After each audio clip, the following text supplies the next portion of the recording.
Peut-on être insensible à l'art? Ça, c'est pour la série ES. Il vous laisse pas insensible, ce sujet. Alors non, mais la question de la sensibilité liée à l'art, là, c'est clairement une question de cours. C'est tous ceux qui ont étudié l'art en cours, ont étudié Kant notamment, et ils savent très bien que quand Kant pose la question de la sensibilité, y a-t-il un sens du beau? C'est la question que pose Kant lui-même, même s'il s'intéresse davantage au beau naturel qu'au beau artistique. Le danger serait évidemment de se dire, tiens, j'ai étudié l'art pendant l'année, donc je vais citer tous les auteurs dont je me souviens, et toutes les citations, en passant à côté du sujet.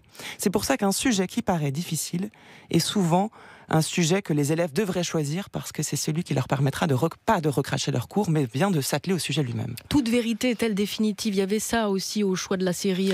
Celui-là, il est ES. parfait. C'était un piège de faire appel à l'actualité, là, ou Non, pas? j'ai jamais un piège, c'est toujours un bon point de départ, mais qui ne se suffit pas en lui-même. Faire référence à l'actualité est une manière de montrer qu'on a compris que la philosophie ne tourne pas le dos à l'actualité. Encore faut-il bien se servir d'un exemple et bien l'analyser. Toute vérité est-elle définitive? La question, c'est presque une mise en abîme de l'exercice de la dissertation, en fait. Parce que qu'est-ce qu'on fait dans une disserte? On envisage une vérité, puis en deuxième partie, celle d'en face. Et on montre qu'il n'y a jamais de vérité qui soit définitive. Et que prendre une vérité pour quelque chose de définitif, c'est peut-être la définition du totalitarisme ou d'une forme d'idéologie mortifère. Donc là, difficile de ne pas faire référence à l'actualité.